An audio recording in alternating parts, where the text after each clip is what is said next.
नमस्कार, आप लोगों का स्वागत है हमारे यूट्यूब चैनल पर। तो आइए आज हम लोग फिर से स्टार्ट करते हैं वर्मा गेस्ट पेपर का जो अति लघु उत्तरीय प्रश्न हो रहा था उसके बारे में हम लोग यहाँ चर्चा करेंगे। ठीक है, जैसे कि 1 नंबर से 8 नंबर तक का क्वेश्चन आप लोगों को हम करा चुके हैं और आप लोग रिवीजन भी उसका कर लिए होंगे अच्छी तरह से।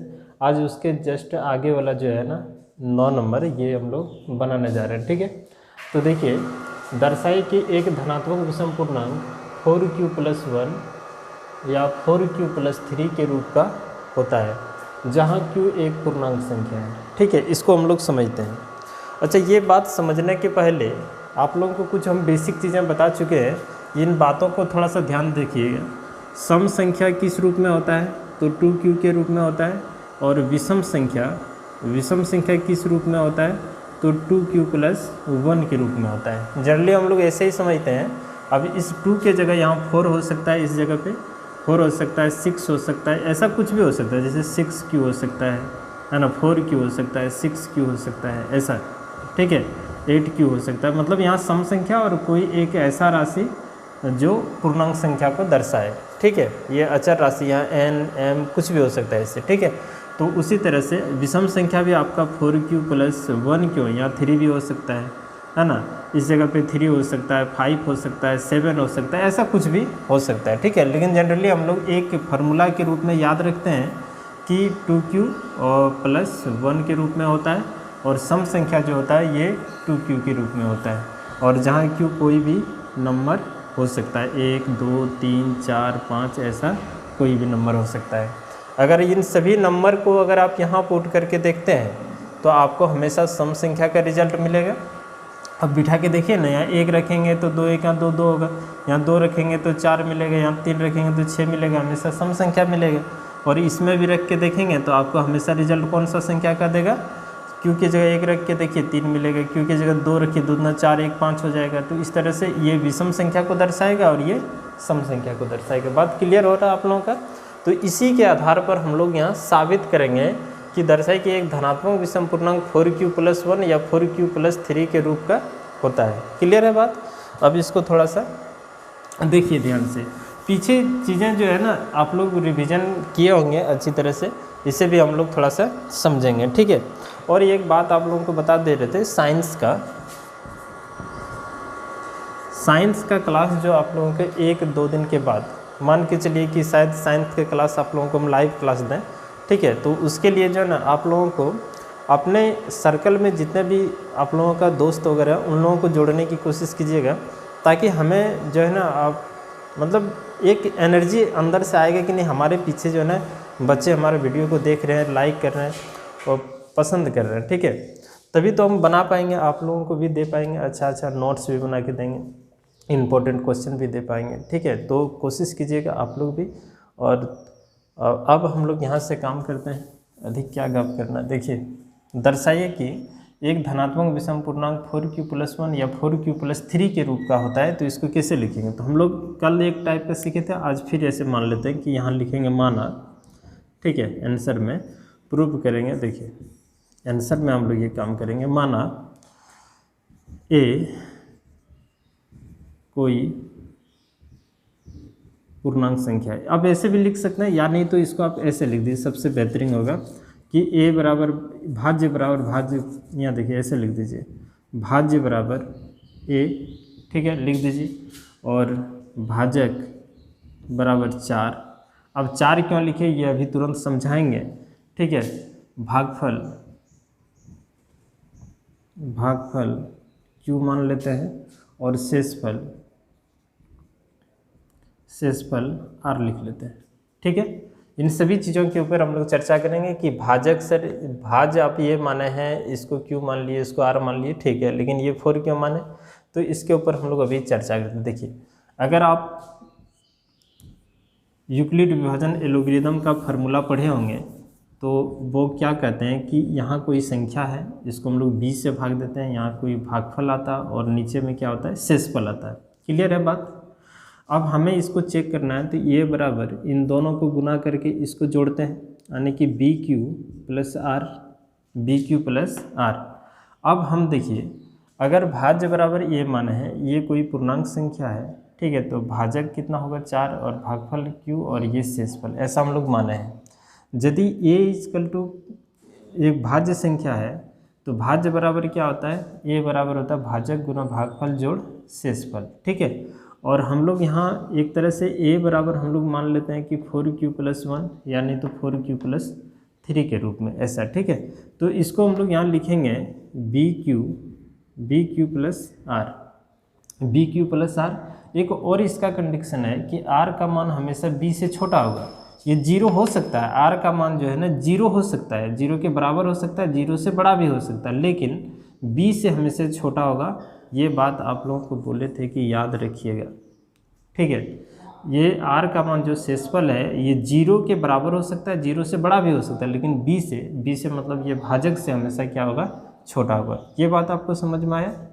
अब यहाँ हम लोग इसके साथ कंपेयर कर लेते हैं या इसके साथ कंपेयर कर लेते हैं। ऐसा हम लोग मान लेते हैं कि जैसे यहाँ a बराबर हम लोग मान लेते हैं a बराबर 4q + 1 है, ऐसा हम लोग मान सोच सकते हैं, ठीक है। a बराबर 4q + 1, या नहीं तो इसको हम लोग ऐसे भी समझ सकते हैं aq + 3, किसी के साथ आप ऐसा लिख सकते हैं।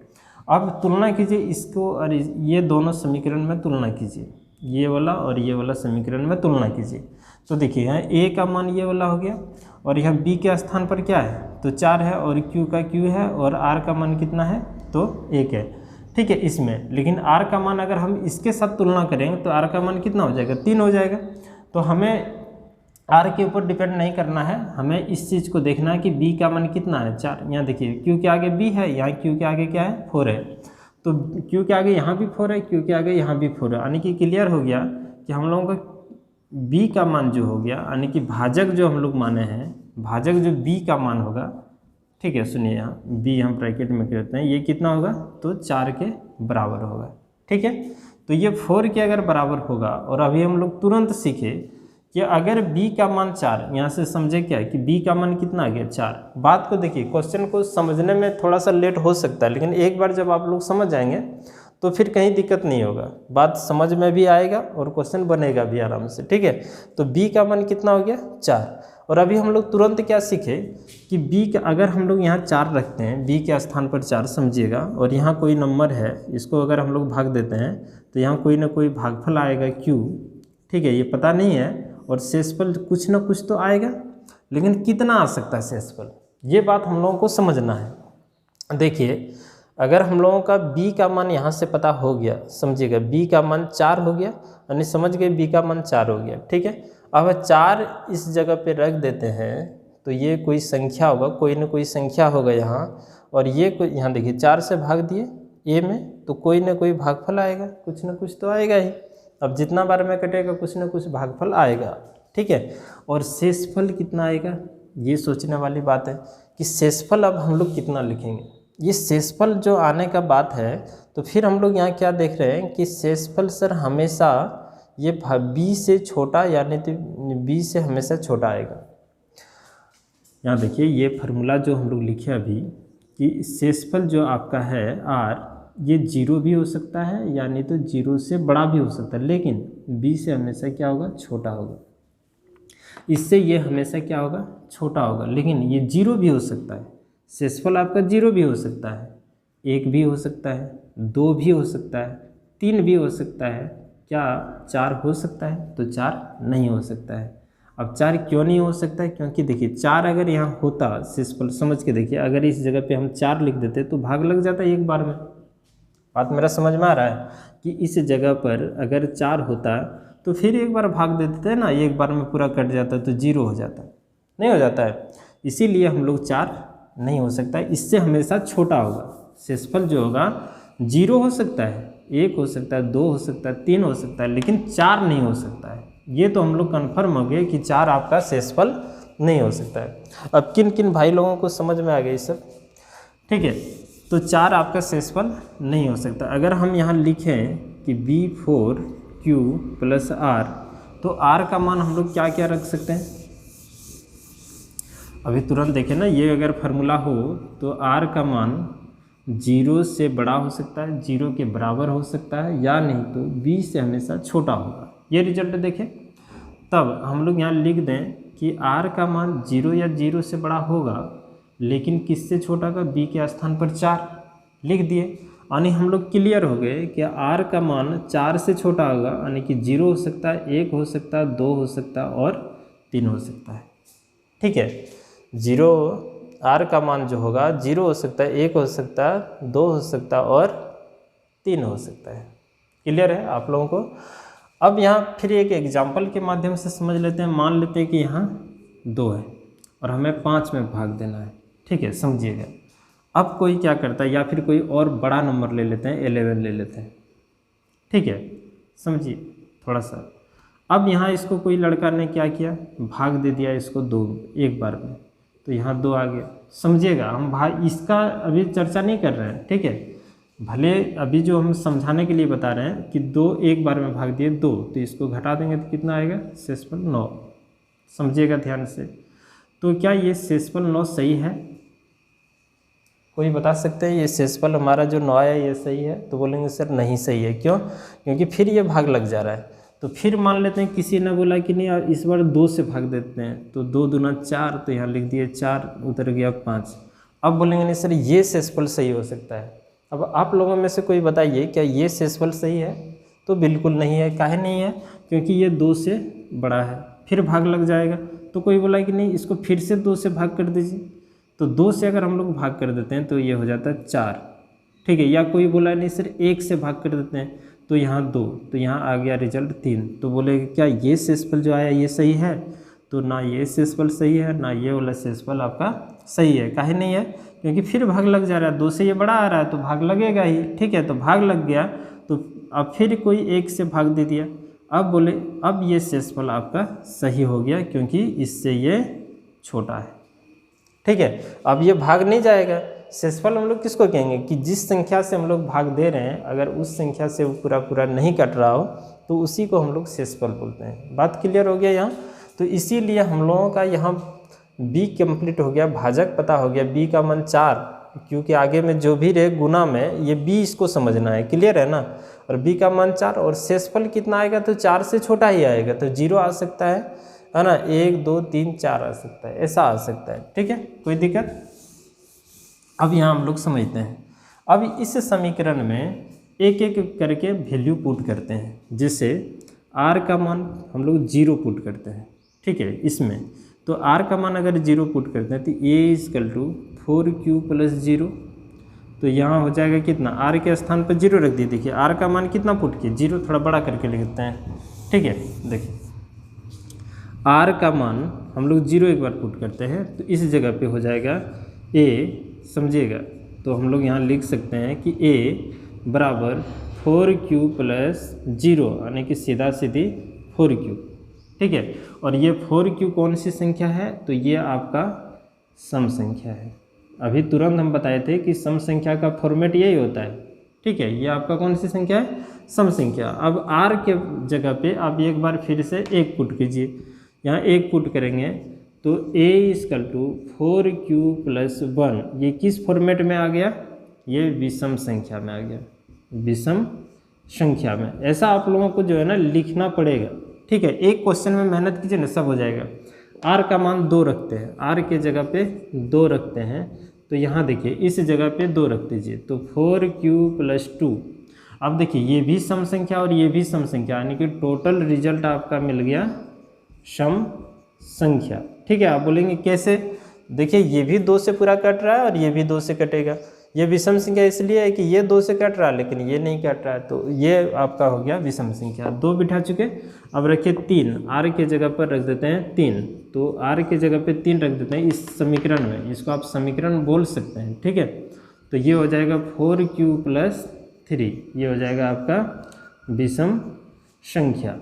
ठीक है, तो ये विषम संख्या हो गया। और हमारा क्वेश्चन क्या है, अब इसमें सम संख्या भी आया है और विषम संख्या भी आया है। ठीक है, तो हमारा क्वेश्चन है कि दर्शाई कि एक धनात्मक विषम पूर्णांक 4q + 1 या 4q + 3 के रूप का होता है। धनात्मक विषम पूर्णांक, तो विषम पूर्णांक आपका कहाँ कहाँ है, देखिए विषम पूर्णांक ये वाला है और ये वाला है, तो साबित हो गया ना कि ये विषम पूर्णांक है।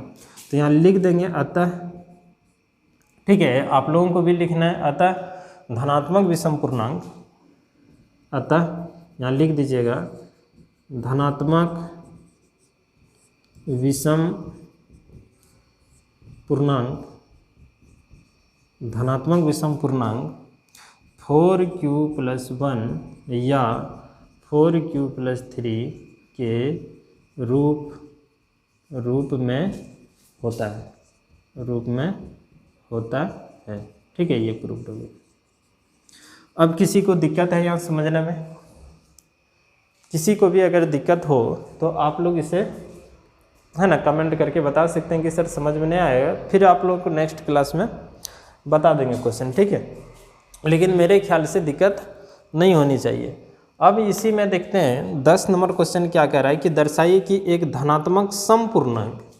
अगला क्वेश्चन क्या है हम लोगों का 10 नंबर, इसी में चेंज हम करते हैं कि दर्शाइए कि एक धनात्मक विषम पूर्णांक है, दर्शाइए कि एक धनात्मक समपूर्णांक, इस जगह है समपूर्णांक, समपूर्णांक इसी से हो जाएगा। देखिए समपूर्णांक कितना, समपूर्णांक 4q,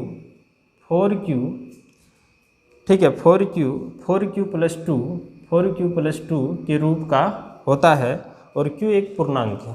ठीक है, बस कुछ नहीं आपको करना है, सब ऐसे ही लिखना है, तुरंत बन जाएगा। अगर आप एक क्वेश्चन पढ़ लेते हैं तो सारा क्वेश्चन आपका आसानी से बनेगा। तो अभी पिछला क्लास में पिछला क्वेश्चन में विषम पूर्णांक की बात हो रहा था और इसमें सम पूर्णांक की बात हो रहा है, तो यहाँ कहानी तो यही रहेगा। तो सम पूर्णांक में हमारा कौन कौन आ गया, ये वाला आ गया। ठीक है, बात समझ में आ रहा है, ये वाला आ गया और ये वाला आ गया।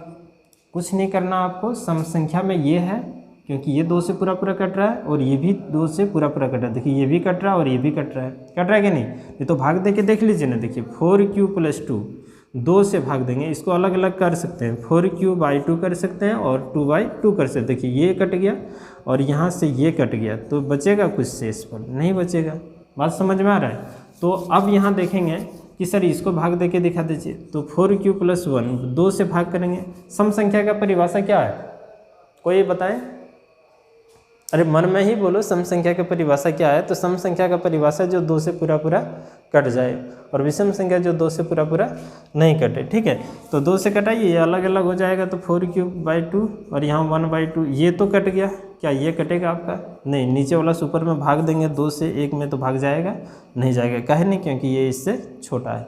ठीक है, तो कुछ नहीं करना, इस जगह पे चेंज करना है। सम संख्या आपका क्या है, तो 4q, और यहाँ सम संख्या क्या है, तो 4q+2 के रूप में होता है। तो यहाँ लिखना है कि धनात्मक क्या लिखना, धनात्मक समपूर्णांक, धनात्मक समपूर्णांक 4q या 4q+2 के रूप में होता है। क्लियर हो गया आपका 10 नंबर भी। ठीक है, अच्छा एक बार स्क्रीनशॉट ले लीजिए आप लोग। ठीक, चलिए 11 नंबर में कह रहा है कि दर्शाई कि कोई भी धनात्मक विषम पूर्णांक 6q+1 या 6q+3 या 6q+5 के रूप का होता है, जहाँ q कोई पूर्णांक है। तो इसमें कोई बड़ा चीज़ नहीं है। एक क्वेश्चन अगर हम आपको समझा दिए तो समझिए कि आपका इस टाइप का क्वेश्चन पूरे क्लियर हो गया, कहीं दिक्कत नहीं होना चाहिए मेरे ख्याल से। अगर फिर भी किसी को दिक्कत हो तो वीडियो को एक बार और देख लीजिएगा, फिर भी दिक्कत हो तो हम हैं अभी, कमेंट करिए और हमें है ना थोड़ा सा। अच्छा ये चीज़ें बहुत मुश्किल नहीं है, एक क्वेश्चन बनाइए, बाकी सभी आराम से बनेगा। उसी तरह से √3 अपरिमेय संख्या देखिएगा ना, उसे एक क्वेश्चन अगर हम आप लोगों को बना के देंगे तो बाकी क्वेश्चन आप लोग खुद बना लीजिएगा और खुद बोलेंगे सर मज़ा आएगा क्वेश्चन बनाने में। ठीक है, चलिए देखिए, दर्शाइए कि एक धनात्मक समपूर्णांक। अच्छा ये क्वेश्चन हो चुका है जी, देखो 11 नंबर क्वेश्चन इसी में हम लोग कर देते हैं कि दर्शाई कि कोई भी धनात्मक विषम पूर्णांक 6q+1, यहाँ 6 कर दिया है, 6q+1, 6q+3, ठीक है 6q+3 या 6q+5 इसी जगह पे लिख देते हैं, या यहाँ सटा के लिख देते हैं। ये देखिए 6q+1, 6q+3 या हो गया 6q+5 के रूप में होता है। ठीक है, और जहाँ q कोई पूर्णांक है। हम कुछ नहीं करेंगे, अब आप लोगों को बताना है कि करेंगे क्या। ठीक है, आप लोग कॉपी कलम निकाल के बैठे ही होंगे, यानी तो फील्ड में बैठे होंगे, है ना, कॉपी कलम निकाल के बैठे हैं ना। तो कॉपी कलम अगर निकाल के बैठे हैं तो आप लोग खुद बताएंगे सर करना क्या क्या है। ठीक है, आप यहाँ बताइए, थोड़ा सा 1 मिनट रुक जाइएगा।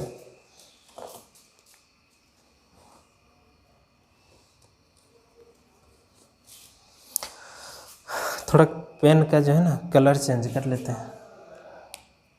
अब बताइए थोड़ा सा, हम जैसे कहेंगे इसको समझना है। देखिए अभी हम तुरंत बताएं कि कंपेयर कैसे करना है। अब यहाँ तो ये मान चुके हैं, अब ये भाजक जो है ना b का मान ये बदल जाएगा, 4 नहीं, क्योंकि आगे में क्या है 6 है, तो यहाँ 6 लिख दीजिए आराम से, 6 लिख दिए, क्लियर है। अब बाकी जो है ना सेम रहने देना है, कोई दिक्कत नहीं, ये भी आपका वही रहेगा, क्योंकि यूक्लिड विभाजन एल्गोरिदम द्वारा हम लोग सीखे हैं, ये प्रमेय होता है। ठीक है, ज़्यादा लैंग्वेज लिखोगे उतना आपके लिए दिक्कत हो सकता है, क्योंकि एग्जाम में कभी भूल गए लैंग्वेज लिखने में, तो लिखिए आराम से, कोई दिक्कत नहीं है। A equal to B Q plus R. अब देखिए, अब जो b का मान होगा अभी तुरंत बताए कि यहाँ b, यहाँ a, यहाँ q और यहाँ r, तो a बराबर बी क्यू प्लस आर। अगर b के स्थान पर 6 रखते हैं तो 6a, यहाँ q और यहाँ r, तो r का मान क्या हो सकता है, हमेशा इससे छोटा हो सकता है। r का मान क्या होगा, हमेशा इससे छोटा, 0 हो सकता है, 1 हो सकता है, 2 हो सकता है, 3 हो सकता है, 4 हो सकता है, 5 हो सकता है, लेकिन 6 नहीं हो सकता है। क्या 6 हो सकता है? बिल्कुल नहीं हो सकता 6 आपका, क्योंकि 6 अगर शेषफल होगा तो फिर एक बार में भाग लग जाएगा। तुरंत बताए 6, है ना। अब तुरंत बताए तो तुरंत भूल जाएंगे तो कैसे होगा। ठीक है, अब यहाँ क्या लिखेंगे हम लोग 6, ठीक है, और शेषफल आपका कहाँ तक चला जाएगा 4, 5, 6 नहीं होगा, शेषफल कहाँ तक जाएगा, यहाँ तक जाएगा। अब इधर हम लोग रफ कर लेते हैं। अब बात समझ में आया। आप यहाँ देखिए समीकरण 1 में सारा वैल्यू पुट कीजिए, 1 यहाँ रख दिए, यहाँ सिर्फ आपको 6 कर देना है, कुछ नहीं चेंज करना है, इस जगह हो जाएगा 6, तो ये सम संख्या है, पता है। अब यहाँ रखिए 1, यहाँ है 6, क्योंकि हमारा समीकरण सॉरी यहाँ 6 है ना समीकरण, ये 6q प्लस r, इस समीकरण पे फोकस करना है। ये समीकरण है, इसमें r का मान एक एक करके रखिए। r का मान कभी 0 रखिए, कभी r का मान 1 रखिए, कभी r का मान 2 रखिए, कभी r का मान 3 रखिए, कभी r का मान 4 रखिए, कभी r का मान 5 रखिए। यहाँ आराम से बनेगा, कोई दिक्कत नहीं। अब r का मान 0 रखिए, r का मान 1 रखिए, तो ये विषम संख्या हुआ। यहाँ 6 रख दीजिए, ठीक है, 6 रखिए, और है ना ये वही उतरेगा। ठीक है, r का वैल्यू चेंज कीजिए, 1 रख दिए, यहाँ 2 रख दीजिए, यहाँ 6 हो जाएगा, यहाँ आप रख दीजिए 3, है ना, 2 रख दिए, अब की बार क्या होगा 3। देखिए ना यहाँ लिख दिए हैं, और आगे इसको बढ़ाना पड़ेगा। कैसे आगे बढ़ाएंगे देखिए अब r के स्थान पर फिर रखते हैं 4, तो r के स्थान पे 4 रखेंगे तो 6q प्लस 4। देखिए 2 से ये भी कटेगा, 2 से ये भी कटेगा, तो ये कौन सी संख्या, सम संख्या। अब काहे सम संख्या, क्योंकि यह 2 से पूर्णतः विभक्त है। अगर लिखना चाहते हैं तो लिख दीजिए, क्योंकि यह 2 से पूर्णतः विभक्त है ना, यानी तो कॉमा से दे के लिख दीजिए 2 से, है ना, पूर्णतः विभक्त है। विभक्त मतलब भाग लग रहा है। अब r का मान यहाँ रख दीजिए 5, तो r का मान अगर हम लोग 5 रख दें तो समझिएगा r का मान यदि हम लोग क्या हो रहा है यार, a equal to 6q plus 5। अब ये तो 2 से कट रहा है, लेकिन ये 2 से नहीं कट रहा, तो ये हो गया आपका विषम संख्या। अगर आप इतना बड़ा नहीं भी लिखेंगे फिर भी सर लोग समझते हैं। ठीक है, इतना भी नहीं है कि सर लोग पढ़े लिखे नहीं हैं, बहुत पढ़े लिखे ले रहते हैं, सब बात समझ जाएंगे। आप लोग इसे शॉर्ट में लिख लीजिएगा, ठीक है, यानी तो एक ऊपर में लिख दीजिएगा। अब जैसे ये वाला बात यहाँ लिखिए, इसी को यहाँ ऊपर में लिख देंगे हम लोग, क्या है, क्योंकि 2 से पूर्णतः, है ना, पूर्णतः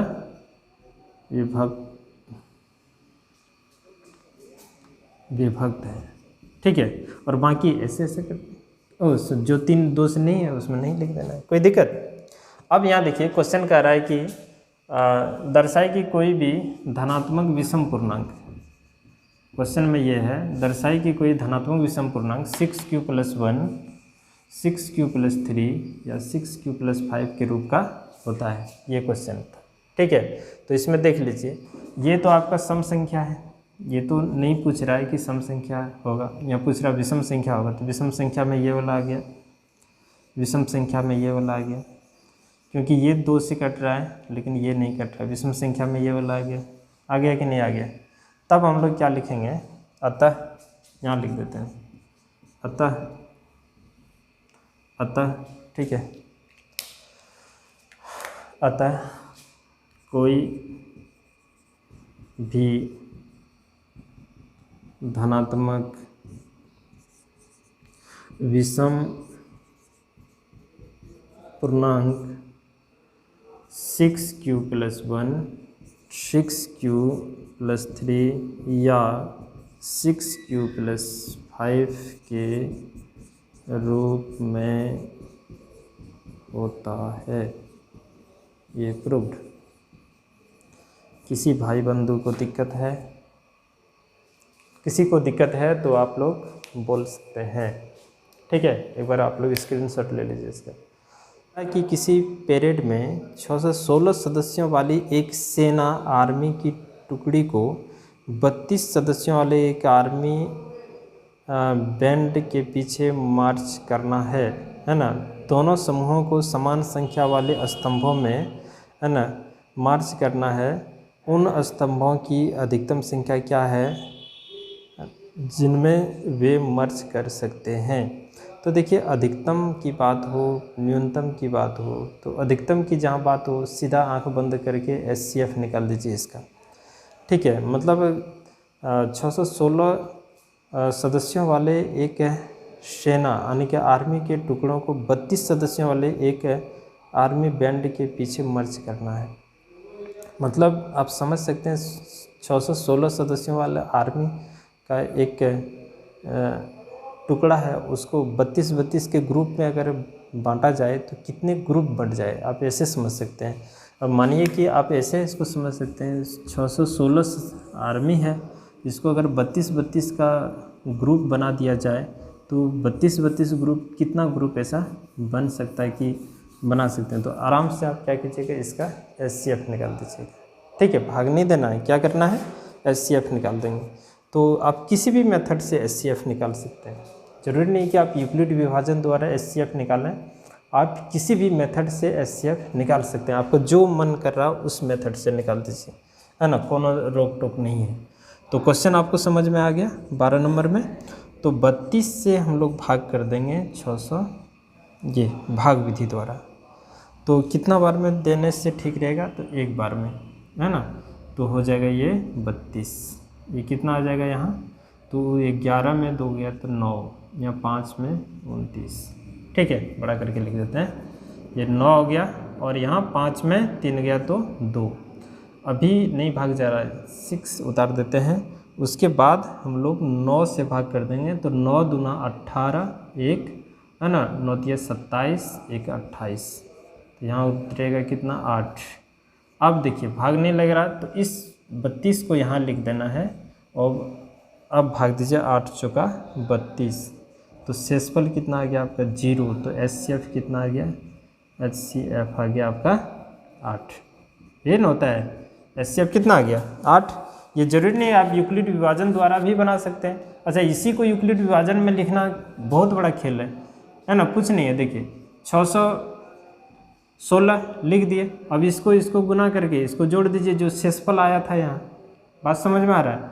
तो शेषफल अगर हम इसको लिखें कि 32 गुना 19, तो शेषफल कितना, 32 गुना 19, तो शेषफल आपका आ जाएगा 8। अब फिर यहाँ लिख देंगे 32 बराबर कितना बार में, तो 8 गुने 4 0, यहाँ जो आएगा यही SCF होता है, कोई दिक्कत नहीं। तो स्तंभ की अधिकतम संख्या आप लिख दीजिएगा, स्तंभों की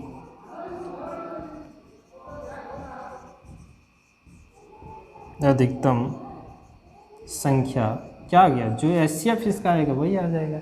और इस टाइप का क्वेश्चन पूछ सकता है ना। पिछले एग्ज़ाम में भी इस टाइप का क्वेश्चन पूछा है, तो आप लोगों से भी इस टाइप का क्वेश्चन 1 नंबर में पूछ सकता है। ठीक है, जो आप लोगों का लिखित एग्ज़ाम 1 नंबर में है, ऑप्शन में भी दे सकता है, कोई बड़ी बात नहीं है, क्योंकि डायरेक्ट तो होता है, इसमें डायरेक्ट ही तो काम होता है, इसमें कौन नया चीज़ करना है, डायरेक्ट SCF निकलता है, तो क्यों नहीं 1 नंबर में पूछ सकता है, 1 नंबरिया में ही पूछ सकता है। ठीक है, तो ये आपका पूरा क्लियर हुआ। ठीक है, अब जो है नेक्स्ट क्लास हम लोग पढ़ेंगे अपरिमेय संख्याओं का पुनर्भ्रमण।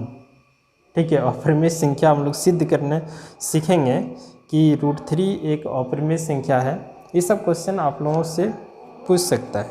ठीक है, चलिए आज हम लोग क्लास यहीं तक रखते हैं, और एक जाते जाते आप लोगों से एक विनती है, रिक्वेस्ट है कि आप लोग अपने ग्रुप में दोस्त लोगों को ज़रूर शेयर कीजिएगा।